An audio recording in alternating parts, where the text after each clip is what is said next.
با نام خدا یاد خدا. سلام دوستان عزیز، من حکیمی هستم از فرانسه. خوش آمدید به برنامه نوبتی دیگری ما. برنامه امروز ما دوستان عزیز برنامه ویژه است، چون دین روز برادری ما و شما، ورزشکاری ما و شما، جودوکاری ما و شما، سامان محمد بک در وزن 81 کیلو جای سوم را گرفت و اولین شده در مسابقه المپی تابستانه المپی 2024 شهر پاریس. از دسته تیم ملی تاجیکستان اولین شده، مدال برنجی یا که برنز را به دست آورد و این خوشبختی را اول به خود سامان و به ترینرانش و برادران و خویشاوندانش تبریک عرض می‌دارم و به تمام ملت عزیزم و تمام کسانی که دیر باز این چیز را منتظر بودن تبریک میگویم و خدا کنه که دیگه به ورزشکارانی که مثلا امروز یا فردا که چند روز دیگه باز مسابقه دارن همینطور ما رو خوش خرسند کنن و با نتیجه های خوب المپیاد را پشت سر کنن و آنهایی که ورزشکارانی که ناکام شدن یا که مثلا باختن رو افتاده نشید. شما برای ما قهرمان هستید، شما برای ما همچون چی میگن ورزشکار در نزد ما شأن و شرف دارید. خیلی ما مثلا شما رو دوست داریم و رو افتاده نشید، چون به باخت پیروزی به دست نمیاد در ورزش. همچین چیز یک گپ هست.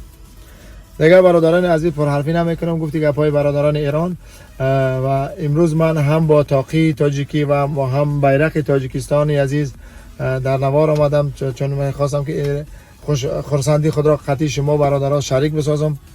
دیگه خدا کند که بازم در روزهای نزدیک گپهای خوب و خبرهای خوب را بشنویم و بریم با هم یک جای تماشا کنیم چند لحظه که برادر سامان محمد بک در این رقابت مسابقه هنرنمایی کرد.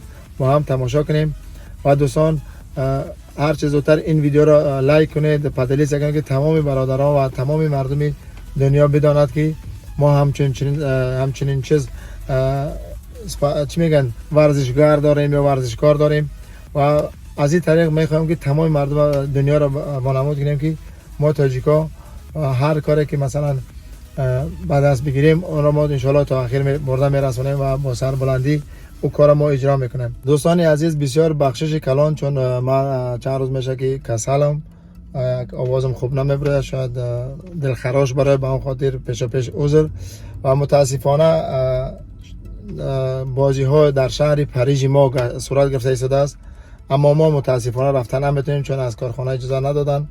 وقتی اتوبوسکای ما دیگه ما غلطید در المپیاد برابر نشد، به همون خاطر دیگه ما نمیتونیم مثلا بریم زنده مسابقه را از داخل همو زل ها یا که از همو داخل سالن ها بهرش ما ویدیو که نوارها آماده کنیم. و این کاری که سامان کرد در طول 16 سال ما خیلی این کار منتظر بودیم و انتظارش بودیم و انشالله که این امروز این سال این کار جامعه عمل پوشید و تمام مردم خوش و خرسند گشت. باقی خدا نگهدار. بریم با هم تماشا کنیم یک چند لحظه های مسابقه سامان را. بازم با ما باشید و روزهای نزدیک دیگر برنامه‌های ما در کانال یوتیوب ما پخش می‌گردد. دیگر خدا شما را به خدای پاک و منان می‌سپارم تا برنامه‌های بعدی. خدا نگهدار.